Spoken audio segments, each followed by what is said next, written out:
News 24 বদলেনলৈ সকলোকে স্বাগতম জনাইছো। আজি আমাৰ 25 নং মুদৈবৰী সমষ্টিৰ ইউপিপিএলৰ মনোনীত প্ৰাৰ্থী এণ্টনি বসুমতাৰী দেৱৰ লগত এটি অন্তৰংগ আলাপ কৰিবৰ কাৰণে আমি তেখেতৰ ঘৰলৈ উপস্থিত হৈছোঁ। আজি আমি আপোনালোকক দেখুৱাম যে 2020 চনৰ বিটিচি পৰিষদীয় নিৰ্বাচনত তেওঁ কেনেদৰে ৰাইজৰ বিপুল ভোট লৈ বিজয়ী হ'ব, তেখেতৰ ওচৰত কি কি পন্থা আছে সেই সকলোবোৰ কথা আপোনালোকক আমি জনাম। তেখেতৰ মুখৰ পৰাই আমি জানিবলৈ চেষ্টা কৰিম তেখেতৰ পৰিয়ালৰ কথা, গাঁওখনৰ কথা, এই আটাইবোৰ কথাখিনি আমি জানিম। লগতে তেওঁ ইয়াৰ পূৰ্বে ক'ত আছিল, কি কৰিছিল আৰু ৰাজনীতিত কেনেকৈ ভৰি দিলে, সকলো কথা আমি তেখেতৰ মুখৰ পৰাই জানিবলৈ চেষ্টা কৰিম। খালি আপোনালোকে চাই থাকিব নিউজ 24 বদলে।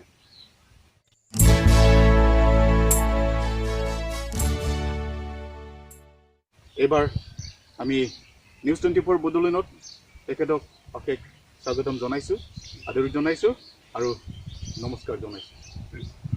আমি আপোনাৰ লগত দুআষাৰ মনৰ কথা পাতিব বিচাৰিছোঁ, যিহেতু আপুনি ইতিমধ্যে 35 নং মুদৈবৰী সমষ্টিৰ এজন ইউপিপিএলৰ মনোনীত প্ৰাৰ্থী, আৰু প্ৰাৰ্থী হিচাপে আপুনি নিজকে কেনেদৰে প্ৰস্তুত কৰিছে এই কথা বা এই প্ৰসংগত আপুনি অকণমান আমাৰ ৰাইজক জনালে ভাল হয়।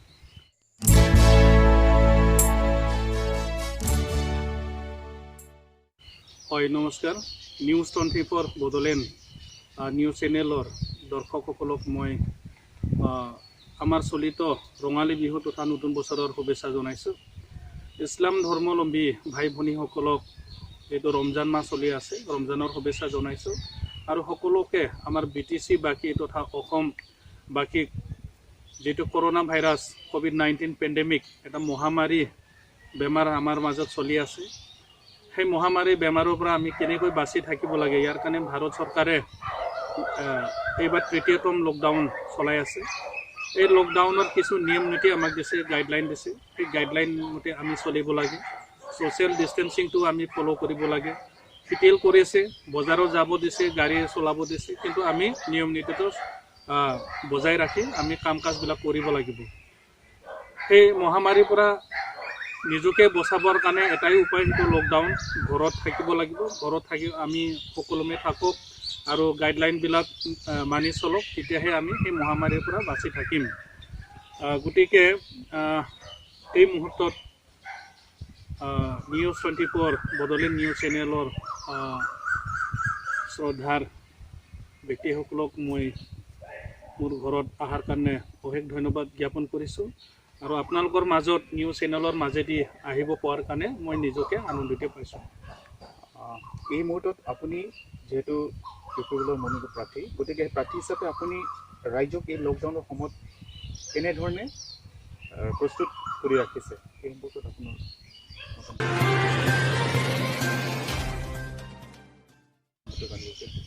হয়, এজন কেণ্ডিডেট হিচাপত বহুত পৰিকল্পনা কৰিব লগা হয়। লকডাউনত টোটেলি লকডাউন, ঘৰৰ পৰা ওলাব পৰা নাই, আমি পাৰ্টি ৱৰ্কাৰবিলাকো ওলাব পৰা নাই। তথাপিও আজিৰ দিনত বহুত আমাৰ হাতত কিছু টেকনিকেলি ইনষ্ট্ৰুমেণ্টবিলাক আছে। মোবাইল এটা আমাৰ বহুত আজিৰ দিনত গ্ৰহণযোগ্য এটা ইনষ্ট্ৰুমেণ্ট টেকন'লজি। তো আমি মোবাইলৰ মাজেদি আমাৰ কৰ্মীসকলক মেছেজ দিছোঁ, কথা পাতিছোঁ, হোৱাটছআপত শ্বেয়াৰ কৰিছোঁ, ছ'চিয়েল মিডিয়াত দিছোঁ। এনেকুৱা আমি আমাৰ পাৰ্টি ৱৰ্কাৰবিলাকক সজাগ কৰি ৰাখিছোঁ, ষ্ট্ৰং কৰি ৰাখিছোঁ। কাম এনেকুৱাকৈ আমি নিয়োগ কৰিছোঁ। লকডাউনৰ কিছু নিয়ম নীতি পালন কৰি মিলি পিনি আমি কাম কাজটো এনেকুৱা থ্ৰু মোবাইল আমি কাম কাজবিলাক চলাই আছোঁ। তেনেহ'লে আপোনাৰ অনাগত দিনত যি নিৰ্বাচন হ'ব, সেই নিৰ্বাচনত আপোনাৰ বিজয় নিশ্চিত বুলি আপুনি ভাবেন? সেইটো মই ব্যক্তিগতভাৱে নকওঁ, কিন্তু ৰাইজে যেনেকুৱা আমাক সঁহাৰি জনাইছে, আমাৰ পাৰ্টি ৱৰ্কাৰবিলাক যেনেকুৱা কাম কৰি আছে, সেই ছিষ্টেমত আজি আমি ইলেকশ্যন যেতিয়াই নহওক কিয় ইউপিপিএল দলৰ মনোনীত প্ৰাৰ্থী মই এণ্টনি বসুমতাৰী বিজয়ী হয় বুলি এতিয়াই ঘোষণা কৰিব পৰা হৈছে। তথাপিও আমি দেখিছোঁ যে মুদৈবৰী ৩৫ নং মুদৈবৰী সমষ্টিত যিহেতু BPF-ৰ এটা শক্তিশালী ভেটি আছে আৰু ইতিমধ্যে ইয়াত দেখিছোঁ আমি দুটাকৈ কাৰ্যকাল মাননীয় শ্ৰীযুত জগদীশ চৰকাৰদেৱে শাসন কৰি আছে। EMO কাৰ্যকৰী সদস্য হৈছে। এই ক্ষেত্ৰত আপোনাৰ বিজয়ৰ পথ মসৃণ বুলি ভাবেনে? হয়, আমাৰ BTC চৰকাৰ হিচাপত 15 বছৰীয়া যিটো BPF-ৰ মডেল BTC এইটো টোটেল বিপৰীত মানে ছবি। তো মদিবাৰী সমষ্টি হিচাপত আমি একদম চুকে কোণে আমি কাম কৰি আছোঁ। দেখি পাইছোঁ এই 15টা বছৰত কিমান উন্নতি হৈছে। বা TLCC চেয়াৰমেন হিচাপত তেখেতে 2005-ৰ পৰা 10-ত TLCC চেয়াৰমেন আছিলে, 2010-ৰ পৰা 15-ত লাগি MCLA আছিলে, 2015-ৰ পৰা 20-ত EM আছিলে। তো সেই 15 বছৰত তেখেতে স্কোপ বহুত আছিলে কাম কৰিবৰ কাৰণে, ৰাইজৰ কাৰণে, উন্নতিৰ কাৰণে। কিন্তু আমি দেখিবলৈ পাইছোঁ =0 বুলি ক'ব লাগিব সেই 15 বছৰত। 2-3ডালমান ৰাস্তা ভাল আছে, দলং নাই, MG এনৰেগাৰ কাম চলি আছে কিন্তু কোনো কোৱালিটি নাই, অলপ বাৰিষা দিলে মানে বোকা হয়। তো গতিকে এনেকুৱা এবভ 98% ৰাস্তা বেয়া। তেখেতসকলে কয় এই যে MG এনৰেগাৰ কামবিলাক BPF-ৰ দ্বাৰা হোৱা বুলি কয়, এইটো সম্পৰ্কত আপোনাৰ মতামত কি? MG এনৰেগাটো তাতে আমাৰ তো BPF বুলি বদলন শব্দও নাই। MG এনৰেগাত সেইটোতো Mahatma Gandhi national rural employment guarantee act. তো গতিকে সেইটো এটা নেশ্যনেল এজেণ্ডা হয়, এটা নেশ্যনেল কিবা হয়, এক্ট হয়। তো গতিকে সেইটো BPF-এ আনাৰ কথা, BTC-ও আনিব পৰা নাই, সেইটো আনকি আমাৰ ৰাজ্য চৰকাৰৰো সেইটো এজেণ্ডা নহয়। গতিকে সেইটো ভাৰতবৰ্ষৰ আমাৰ যিমান খাটি খোৱা জনসাধাৰণে যে 100 দিনীয়া কাম পায়, ইয়াৰ কাৰণে সেইটো MG এনৰেগা হয়। এই যে এনৰেগাৰ মানে কামবিলাক মানে আপুনি ক'লে যে চবেই আধৰুৱা, বা আধৰুৱা কিয় কাৰণে হৈছে, বা যিসকল তাত মজদুৰি মানে শ্ৰমিকসকল নিয়োজিত হৈ আছে তেখেতসকলে কি তাতে মানে সম্পূৰ্ণভাৱে 100 দিনৰ কাম তেখেতসকলে পোৱা নাই নেকি?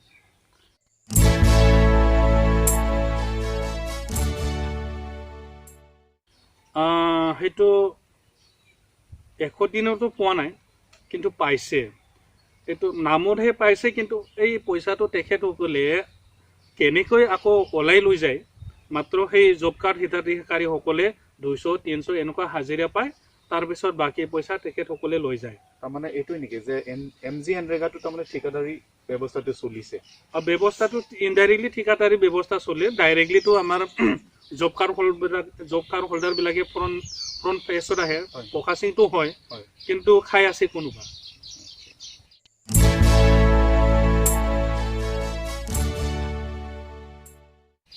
ঠিক আছে, তেখেতে অভিযোগ কৰিছে যে MG এনৰেগাৰ যিখিনি কাম হ'ব লাগে সেই কামবোৰ সফলভাৱে ৰূপায়ণ হোৱা নাই, আৰু এই সফলভাৱে ৰূপায়ণ নোহোৱাৰ কাৰণে হয়তো তেখেতৰ এটা নিৰ্বাচন এজেণ্ডা। আৰু সেই দেখিছোঁ ইয়াত যিসকল শ্ৰমিক নিয়োজিত হৈ আছে তেখেতসকলে ইতিমধ্যে কৈ গৈছে যে ইয়াত অৰ্ধেক সংখ্যক যিখিনি ধন আহে সেই ধনখিনি তেখেতসকলে নাপায়, সম্পূৰ্ণভাৱে নাপায়। এইটো অভিযোগ উঠিছে। গতিকে আমি আশা কৰিম যে অনাগত দিনত এটা পৰিৱৰ্তন আহক। পৰিৱৰ্তনৰ স্বাৰ্থত আপোনাক যদি সোধোঁ, আপুনি আপোনাৰ এই 35 নং মুদৈবৰী সমষ্টি পৰিৱৰ্তন কৰিবৰ কাৰণে আপুনি কি ব্যৱস্থা ল'ব? সেইটোতো যিহেতু আমাৰ BTR ভাৰত চৰকাৰ তথা অসম চৰকাৰৰ অধীনত আছে, BTR-ত কিছু ডাইৰেক্টলি ফাইনেন্সবিলাক আহিব।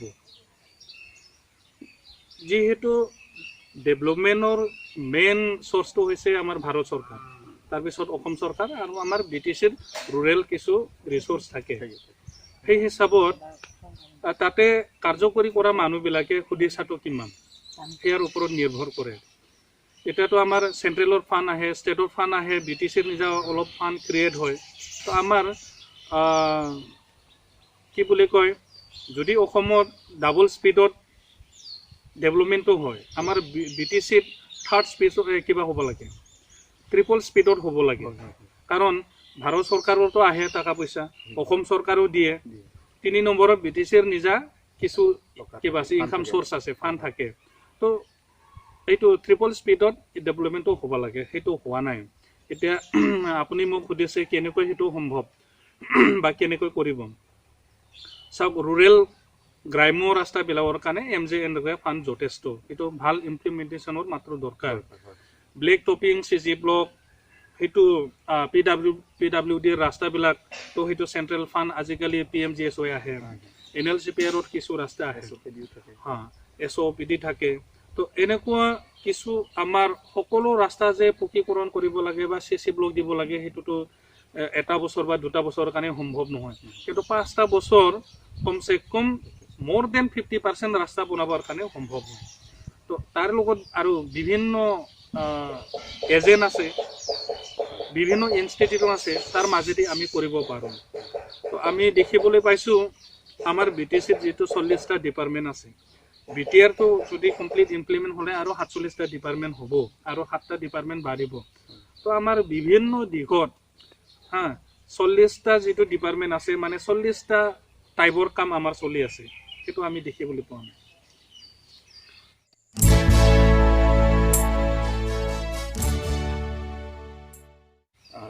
ঠিক আছে এইটো মানে খুব সুন্দৰ আপুনি মানে ব্যাখ্যা আগবঢ়াইছে ইয়াৰ পিছতে আকৌ এটা সুধিব বিচাৰো যে যেহেতু আপুনি নিৰ্বাচনত এটা এটা পৰিকল্পনা থাকে এই পৰিকল্পনা হিচাপে মই আপোনাক যদি এই মুহূৰ্তত সুধো যে যুৱক নিবনুৱা যিসকল যুৱক যুৱতী আছে তেখেতসকলক সংস্থাপনৰ কাৰণে আপোনাৰ তাত কি ব্যৱস্থা থাকিব সেইটো বহুত চিন্তনীয় বিষয়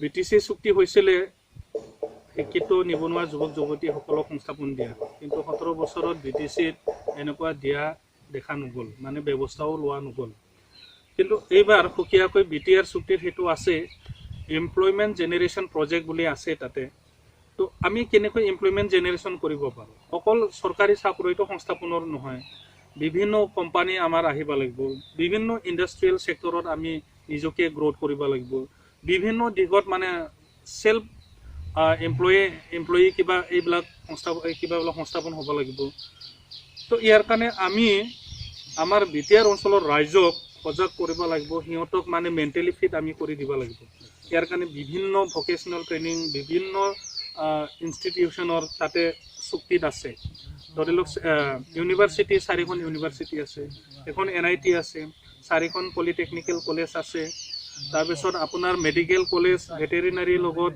3খন হৈ গ'ল প্যাৰামেডিকেল নাৰ্ছিং সায়েন্স আছে আৰু বিভিন্ন এডিশনাল নবোদয়া স্কুল আহিব এনেকা বিভিন্ন শিক্ষা অনুষ্ঠান আৰু ট্ৰেইনিঙৰ অনুষ্ঠানবিলাক আছে গোসাইগাঁৱত ইন্ডাষ্ট্ৰিয়েল এষ্টেট হ'ব কোকলাবাৰীত small and medium industrial estate হ'ব তো যেতিয়া আমাৰ ইন্ডাষ্ট্ৰিয়েল এষ্টেট হ'ব তাতে বিভিন্ন কোম্পানীবিলাকে ইন্ডাষ্ট্ৰি খুলিবৰ কাৰণে আহিব ফেক্টৰী খুলিবৰ কাৰণে আহিব তাতে আমাৰ বৰ্তমান BTRৰ বাহিৰত যিমান ল'ৰা ছোৱালীবিলাকে কোম্পানীত কাম কৰি পিনি এতিয়া সেই লকডাউনৰ মাজত ফচি আছে বহুত দুখ কষ্টত আছে এইবিলাক ল'ৰা ছোৱালীক আমি সেই ইন্ডাষ্ট্ৰিবিলাকত এংগেজমেন্ট কৰাৰ কাৰণে এটা পৰিকল্পনা লৈ আছো আৰু সেই 5 বছৰত আমি পাৰিম বিভিন্ন ইয়াতে মাৰ্কেটিং কৰিবৰ কাৰণে আহিব ইয়াৰ কাৰণে আমিও সজাগ হ'ব লাগিব ইয়াৰ কাৰণে প্ৰমোদ বড়ো ছাৰে কিছু সিস্টেম বনাইছে সেলফ হেল্প গ্ৰুপ বিলাকৰ কাৰণে থ্ৰু সেলফ হেল্প গ্ৰুপ আমি কেনেকৈ সংস্থাপন আনিব পাৰোঁ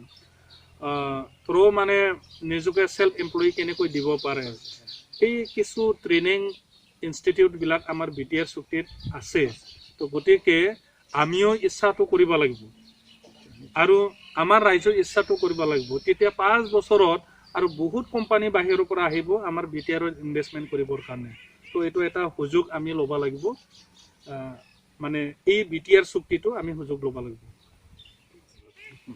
যেহেতু আমাৰ UPPL দলে এটা মিশন কৰিছে এটা ভোট এটা পৰিৱৰ্তন এটা সংস্থাপন তো এই BTR চুক্তিত যেহেতু এমপ্লয়মেন্ট জেনাৰেশন প্ৰজেক্ট বিলাক আছে তো ইয়াৰ কাৰণে আমি আমাৰ UPPL চৰকাৰ আহিলে আপোনালোকৰ এটা ভোট এটা পৰিৱৰ্তন আৰু এটা পৰিৱৰ্তন অহাৰ লগে লগে আমি এটা সংস্থাপন দিবলৈ সক্ষম হ'ম এই 5 বছৰত BPF 15 বছৰ ল'লে আমাক আপোনালোকে 5 বছৰ দি চাব BTR আমি এনেকুৱা কৰি দিম তো আপোনালোকে নিজে গম পাব যে বহুত কোম্পানীবিলাক ইনভেষ্টমেন্ট কৰিবৰ কাৰণে এই BTRত আহিব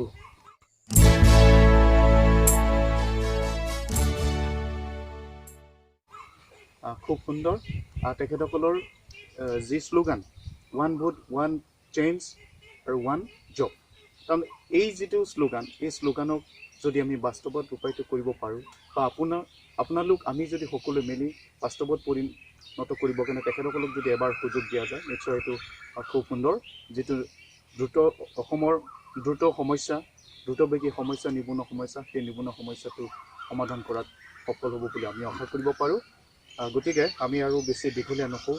লাষ্টত আপোনাক মানে সুধিব বিচাৰিছোঁ, যিহেতু আপুনি এই অঞ্চলৰ ইয়াতে থাকে হিচাপে আপোনাৰ এই ৩৫ নং মুদৈবৰী সমষ্টিত যিহেতু আপুনি ১৫ বছৰৰ শাসনৰ কথা ক'লে, গতিকে সামগ্ৰিকভাৱে আপুনি কি দেখিছে আপোনাৰ দৃষ্টিত? এই যে BPF চৰকাৰে যিহেতু তাত শাসন কৰি ৰাখিলে, এইটো সময়ত আপুনি কি দেখিছে এইখিনি অকণমান হয়তো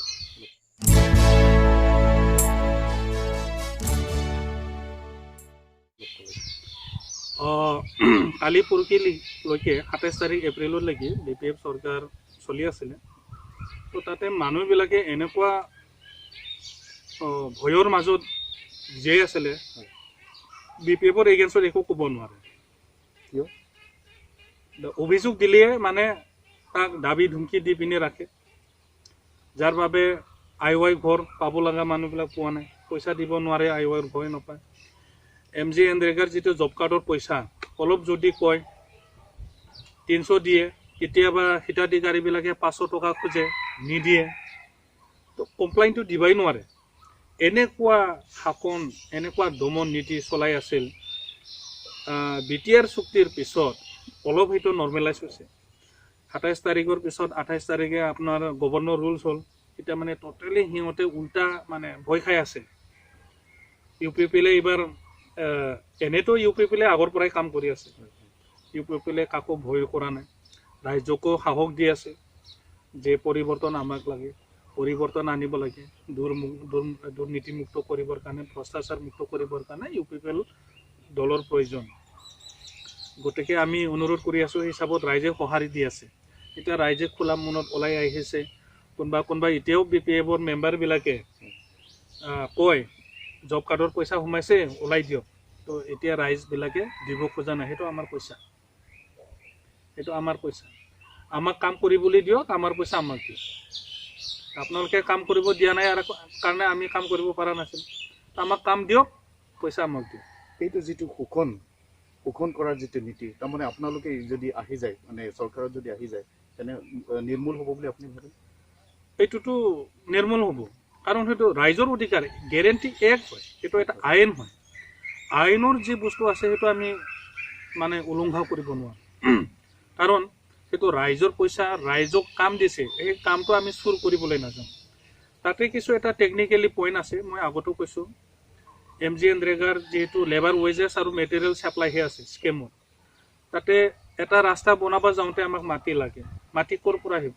মাটিটো কিন্তু মেটেৰিয়েল লিষ্টতো নাই, লেবাৰ ৱেজেছ লিষ্টতো নাই। কিন্তু মাটি আহিব ক'ৰ পৰা? লেবাৰে যদি কাম কৰিব লাগে, জব কাৰ্ড হোল্ডাৰবিলাকে কাম কৰিব লাগে, মাটিটো ক'ৰ পৰা পাব? ইয়াৰ কাৰণে বিভাগীয় আমি আলোচনা কৰি পিনি, বিভাগীয় মানুহকেইটাৰ লগত আমি আলোচনা কৰি পিনি তাতে গ্ৰানুলাৰ ৱৰ্কৰ কিছু স্কেমটো ইনপুট কৰিব লাগিব। তেতিয়া মানে জব কাৰ্ড বা MGNৰেগাৰ কামটো একদম 100% ছাকচেছফুল হ'ব।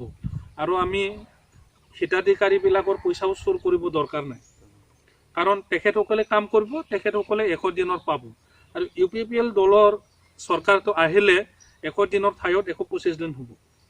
25 দিনটো আমি এডিশ্যনেল কিবা BTRৰ পৰা দিম, UPPLৰ পৰা। খুব সুন্দৰ।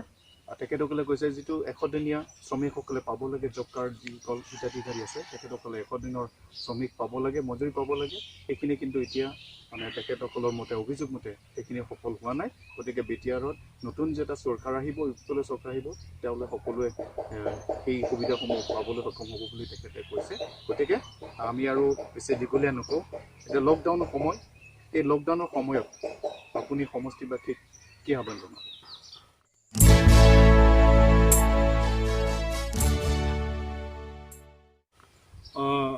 মই বিগিনিঙতো কৈছোঁ যে লকডাউনৰ সময় আমাৰ অভাৱ বহুত হৈছে। চৰকাৰীভাৱে কিছু সাহাৰ্য পাইছে, কিন্তু সেই ভ্ৰষ্টাচাৰী কিছু আমাৰ দলীয় কৰ্মীকৰ্তাবিলাকৰ কাৰণে কিছু পাব লগা মানুহবিলাক সাহায্যটো পোৱা নাই। তেখেতসকলে মেম্বাৰবিলাক VCDCৰ চেয়াৰমেন মেম্বাৰবিলাকে লিষ্ট বনাইছে নিজৰ ছাপৰ্টৰ মানুহবিলাকে। তো আমাৰ দলৰ বা অন্য দলৰ ছাপৰ্টাৰবিলাকে আজিলৈকে কিছু বিনামূলীয়া ৰেচন আৰু এই 1000 টকীয়া যিটো সাহায্য সেইটো পোৱা নাই। ক'ৰবাত আমি আলোচনা কৰাৰ পিছত সমবায় এজেণ্টৰ পৰা চাইন লৈ আনি পিনি বা গাঁওবুঢ়াৰ পৰা চাইন আনি পিনি যেতিয়া আমি SDC মহোদয়ক দিছোঁ তেতিয়া তেখেতসকলে পাবলৈ সক্ষম হৈছে। মই যিহেতু চাইডে সেনেকুৱা যাব নোৱাৰাৰ কাৰণে বাই টেলিফোন মই আমাৰ কৰ্মকৰ্তাসকলক কৈ আছোঁ, ইয়াৰ কাৰণে কিছু সমস্যাও সমাধান হৈছে। আজিলৈকে মই লকডাউনটো পালন কৰাৰ কাৰণে কিছু কেছ দিবৰ কাৰণে মই থানাত লাগি যোৱা নাই বা SDC মহোদয়ক লগ কৰিবৰ কাৰণে যোৱা নাই। কিন্তু সেইটো ভাবিব নালাগে যে কাম হোৱা নাই। আমি অভাৰ টেলিফোন কিছু কামবিলাক কৰিছোঁ। যোৱাকালি পৰহি মৰাবেগাৰ পৰা 18জন নোপোৱা মানুহবিলাক লিষ্ট কৰি পিনি SDC মহোদয়ক দিছে আৰু সেইটো অলৰেডি ছেটেল হৈ গৈছে। তো এনেকুৱা ক'ৰবাত যদি পোৱা নাই, মই আপোনাৰ নিউজ 24 বড়োলেণ্ডৰ মাজেদি জনাইছোঁ।